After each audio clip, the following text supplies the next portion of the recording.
Mesa de debates. Oferecimento Unimed Juiz de Fora. Planos exclusivos para estudantes do maternal à graduação.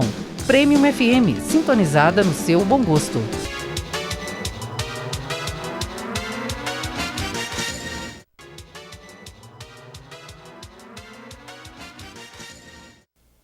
Já estamos de volta com a mesa de debates aqui pela TV Juiz de Fora. No final do último bloco você falou que a leitura ela não pode ser imposta. Então eu queria que você falasse, desse até um recado para os pais, né, como que deve ser a relação dos pais com esse incentivo à leitura, em que momento isso deve ser feito? Eu vejo muito no meu setor infanto-juvenil da biblioteca, muitos pais que não gostam de ler e levam os filhos para lá para tirarem eles da frente do computador, do celular. É uma competição muito desleal, de um papel com uma tela, né? Mas essa cultura da leitura tem que ser passada de pai para filho, porque ninguém ensina uma criança a ligar a televisão, as pessoas sentam e ligam a televisão. Então, quando os filhos veem os pais lendo, eles pegam aquilo e falam, nossa, deve ser muito bom, eu vou pegar para ler também.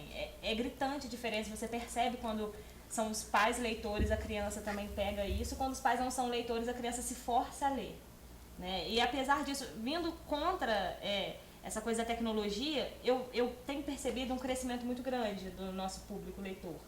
Tem mãe que fala assim, eu coloquei meu filho de castigo, eu vou dar um livro para ele ler porque ele está de castigo. A criança associa isso ao castigo, a leitura é o castigo. Mas já aconteceu do filho esquecer que passou o castigo e continuar lendo.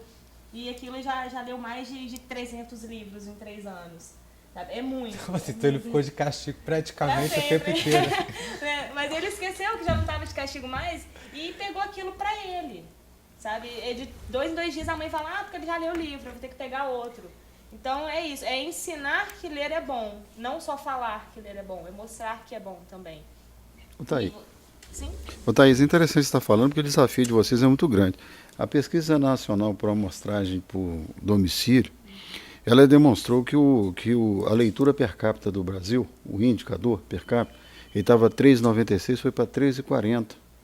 E mostrou também claramente que houve um aumento das pessoas com escolaridade, mas, por outro lado, a questão de desfuncionamento educacional é tão grande que a cada 5 brasileiros, 4 não têm conhecimento de leitura, matemática, e não sabe redigir.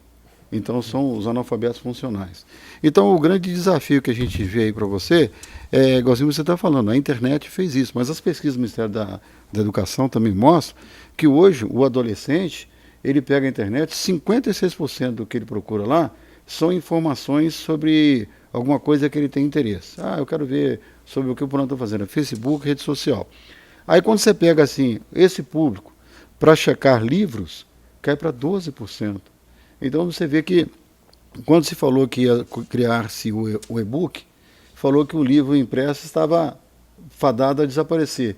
E as livrarias, as editoras, na realidade, elas mostraram nesse fato um crescimento, porque o número de leitores fiéis, pessoas que é um segmento mais adulto, houve um aumento deles. Agora eu pergunto para você, em relação à biblioteca, você tem uma segmentação assim por faixa etária? Você falou que são mais ou menos 400 pessoas que frequentam lá.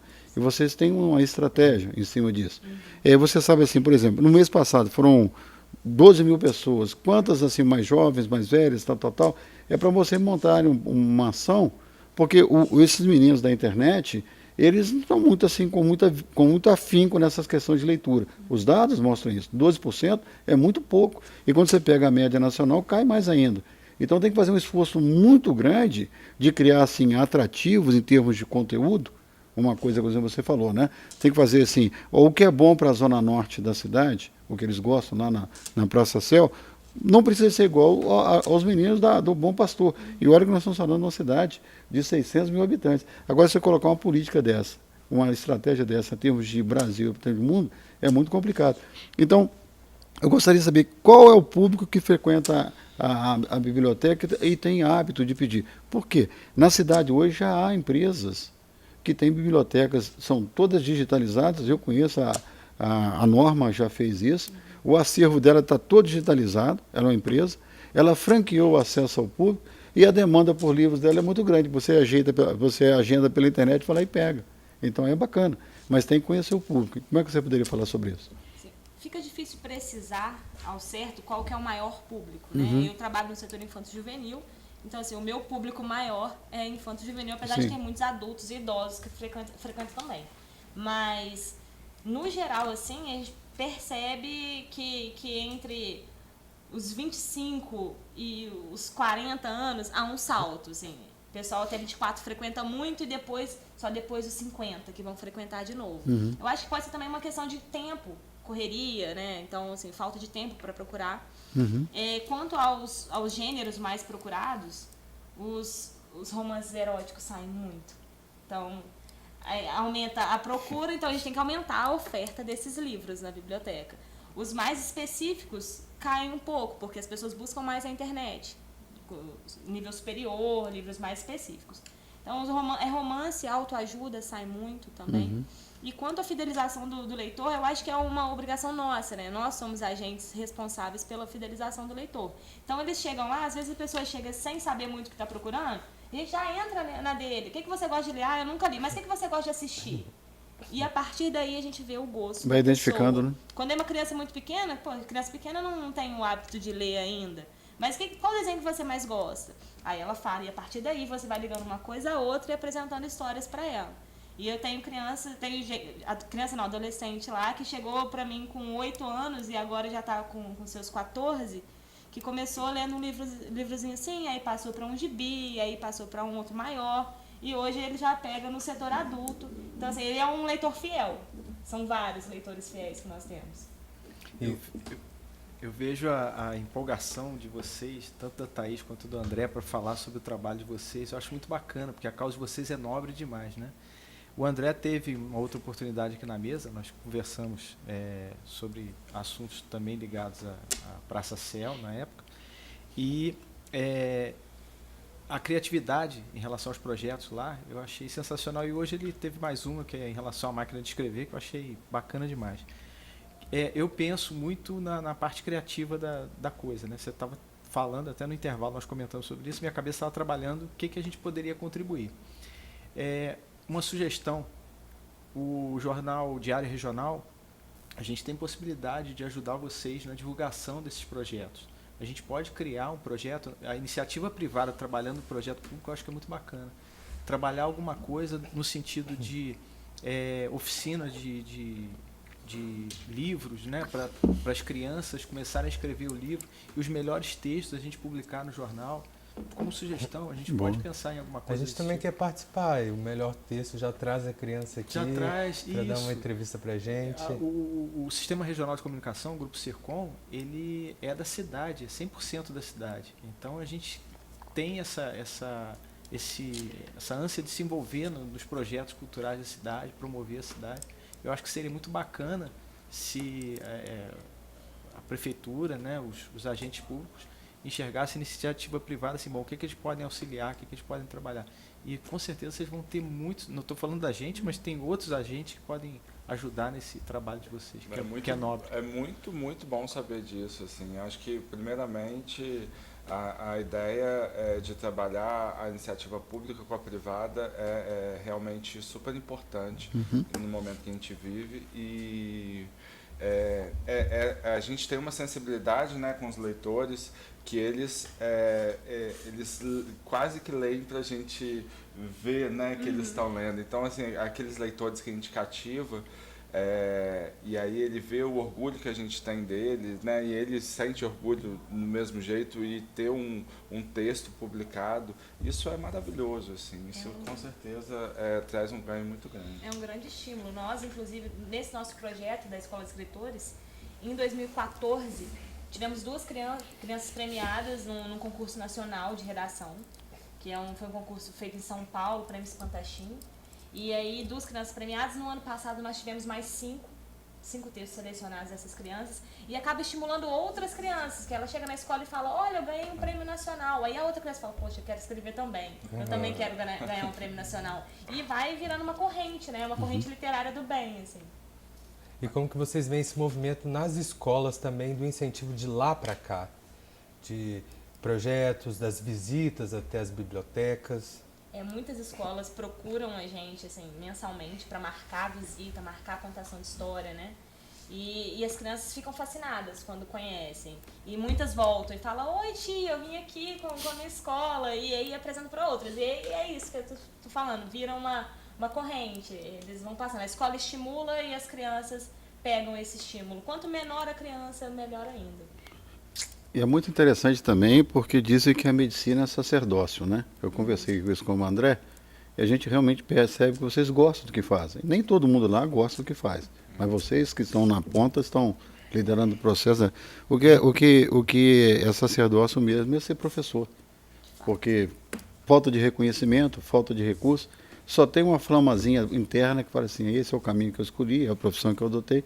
E vocês estão fazendo um bom trabalho mesmo, realmente. Mas procure tentar identificar aquela questão da pesquisa. Se precisar de um apoio para fazer uma pesquisa qualitativa ou quantitativa, a gente também está à disposição para ajudá-los. Só para traçar o perfil direitinho, em cima disso aí, você fazer uma ação estratégica para realmente alavancar a questão da inovação tecnológica com mais adesões à leitura. Acho que seria por aí que vocês tinham que trabalhar também. Tá bom? Essa ideia de envolver o jovem, né, que vocês estão tendo essa iniciativa é bacana demais. E eu estava pensando assim, como dourar a pílula, né, como transformar isso em algo interessante para o jovem. Você pega, por exemplo, Paris, tem aqueles cafés em Paris que as pessoas sentam, tem todo o status de você estar sentando no café, tomando um café e lendo um livro. Né? Então tem toda uma áurea ali de intelectualidade, né, que eu acho isso bacana.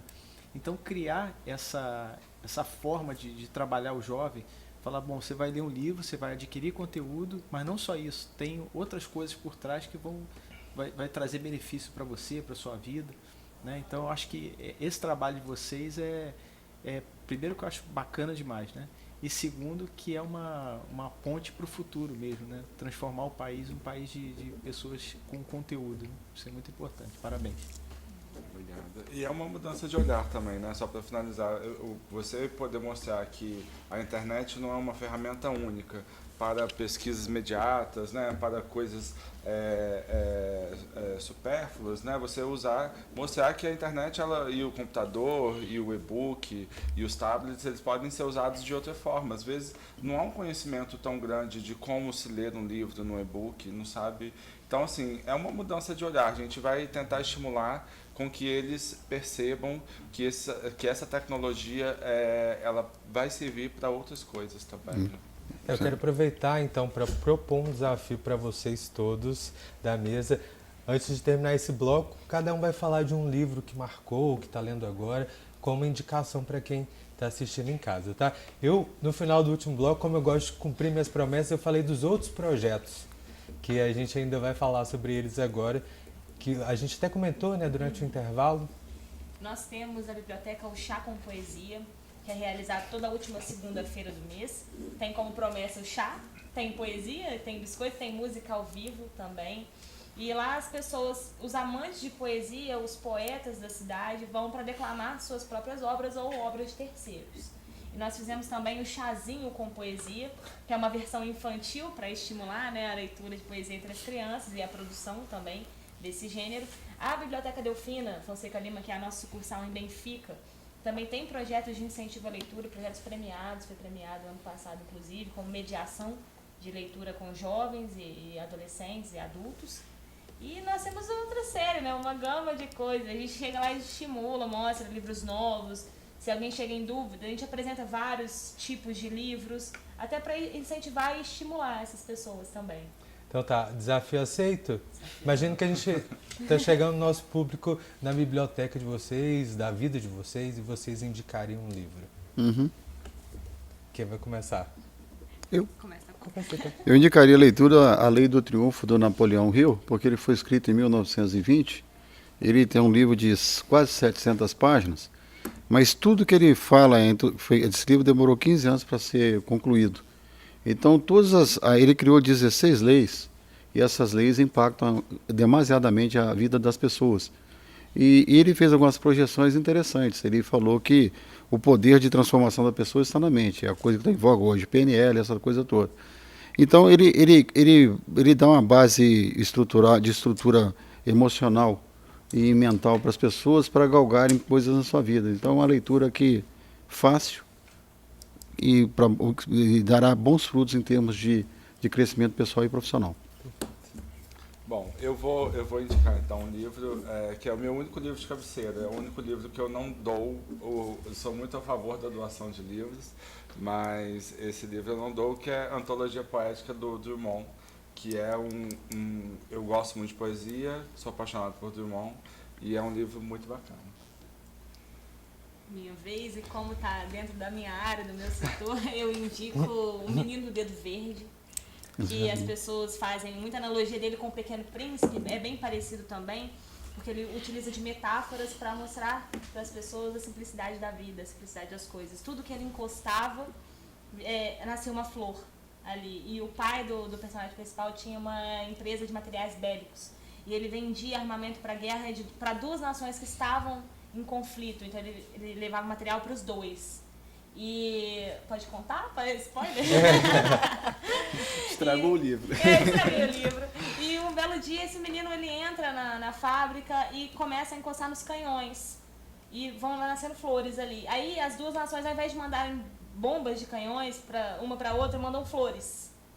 E que lindo. Então o livro é muito bom, eu indico muito a leitura. Bom, eu vou indicar um livro que eu estou lendo recentemente, chama O Curso do Amor, de Alan Bottom, e ele faz uma mistura entre uma história fictícia e ensinamentos filosóficos e psicológicos. A principal ideia do livro é que o amor deve ser algo que a gente tem que aprender a lidar com ele ao longo da vida também, que a gente aprende a lidar com tantas coisas, a gente acha que o amor é algo que já nasce com a gente. E aí ele fala isso se baseando em uma relação entre um casal e vai ensinando muitas coisas que a gente anota, sabe? Daquelas que a gente anota, que a gente pensa. Eu indico esse livro.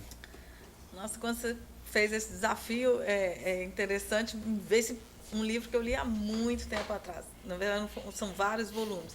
Operação Cavalo de Troia. É um livro J.J. Benítez. Ele começa basicamente...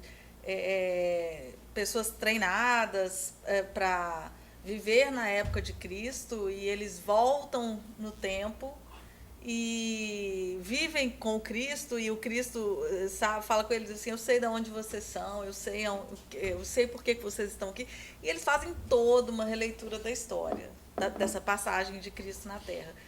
E eu me lembro, você estava falando de Paris, onde as pessoas leem livro, nos cafés, não só nos cafés, no metrô, o tempo inteiro as pessoas estão lendo livros, não celulares, igual a gente está aqui, né, com o celular o tempo todo, livro. E eu lembro que eu li esse livro no ônibus, e várias vezes eu perdi o ponto. Em Paris? Aqui.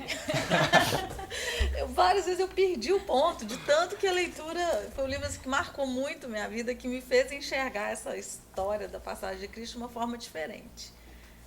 E me veio aqui interessante, né? Ali há quantos anos? E um livro são vários volumes, você não consegue parar de ler. Bom, dá para fazer uma mesa de debate só para falar sobre livros, né? Assim, na verdade eu quero dar duas dicas de livro. Uma é o livro do Wilson Cirilo, né, que foi lançado no ano passado, né? Um livro sensacional que a gente tiver a oportunidade de ler. Não é um livro de 700 páginas, você acabou com o seu leitor, com o espectador aqui que vai ter que ler 700 páginas no livro. E como é a minha área, né, que é a área de marketing, a área de negócio, eu queria dar a sugestão de um livro chamado Oportunidades Disfarçadas. O autor é Santos, não sei aquela Santos, eu não lembro o nome do autor, mas me dá esse crédito aí de não lembrar o nome do autor. O livro conta o seguinte: são cases, histórias verdadeiras de empresas que passaram por dificuldades, empresas e pessoas que passaram por dificuldades em algum momento na vida e deram a volta por cima. Então tem o caso, por exemplo, da Toyota, o caso da Sony, o caso da TAM, né? Então são várias empresas e pessoas também, Thomas Edison, então todas essas pessoas dentro desse livro. O autor é brasileiro, ele era um colunista do jornal Valor Econômico, e ele recebia e-mails de leitores sobre os assuntos que ele postava na coluna dele. E ele percebeu que sempre quando ele falava de algum caso que a pessoa ou a empresa teve dificuldades e reagiu a isso, ele recebia uma quantidade muito maior de e-mails. Então, as pessoas se identificavam com aquilo porque todos nós passamos por dificuldades. Então, ele passou a escrever na coluna dele esses temas e criou esse livro chamado Oportunidades Disfarçadas, que eu indico. É um livro sensacional, aumenta a sua autoestima, vê que nem tudo está perdido, que sempre tem uma chance de você recuperar, né, um momento difícil.